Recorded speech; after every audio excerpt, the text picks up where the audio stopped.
Election commission के गैर कानूनी ऑर्डर करार दिया गया है सुप्रीम कोर्ट की जानिब से। इलेक्शन प्रोग्राम जो दिया गया था 8 मार्च को दोनों सूबों में वो रिवाइज किया जाता है। सुप्रीम कोर्ट अपने फैसले में ये भी बता रही है, साथ ही साथ आपको ये भी बताएं कि चीफ जस्टिस उमर अता बंदियाल की जानिब से ये फैसला सुनाया जा रहा है। ऑर्डर को कलअदम करार दिया जाता है। आइन और ना ही कानून तारीख में तौसी की इजाजत देता है। इलेक्शन प्रोग्राम जो दिया गया था 8 मार्च को दोनों सूबों में वो भी रिवाइज किया जाता है। इस फैसले में यह भी कहा गया है 22 मार्च को जब कमीशन ने फैसला किया था उसमें 8 मार्च का फैसला रोक दिया गया।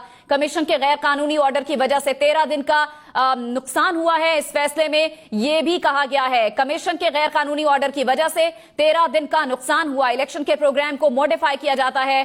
फैसले में यह भी कहा गया है, यह फैसला इस वक्त सुनाया जा रहा है सुप्रीम कोर्ट का 3 रुकनी बेंच जो कि अहम केस का बड़ा फैसला अब सुना रहा है। और साथ ही साथ आपको यह बताएं कि तफसील अब से कुछ देर के बाद जारी की जाएगी। यह भी कहा गया है सुप्रीम कोर्ट की जानिब से 22 मार्च का इलेक्शन कमीशन का ऑर्डर गैर कानूनी है। चीफ जस्टिस की जानिब से फैसला सुनाया गया है, वो ऑर्डर कलअदम करार दिया जाता है। आइन और ना ही कानून तारीख में तौसी की इजाजत देता है। 14 मई को पोलिंग होगी, यह भी सुप्रीम कोर्ट की जानिब से ऑर्डर जारी किया गया है। 14 मई को की तारीख दे दी गई है। पंजाब और खैबर पख्तूनख्वा में इलेक्शन की तारीख जो सुप्रीम कोर्ट की जानिब से अब दोबारा दी गई है। 14 मई को इलेक्शंस होंगे। सुप्रीम कोर्ट की जानिब से अब नई तारीख का ऐलान किया गया है। पंजाब और खैबर पख्तूनख्वा में एक ही दिन इलेक्शन होंगे और तारीख सुप्रीम कोर्ट की जानिब से 14 मई दी गई है। पोलिंग 14 मई को होगी। सुप्रीम कोर्ट ने यह हुक्म जारी किया है और इलेक्शन कमीशन के ऑर्डर को कलअदम करार दिया है।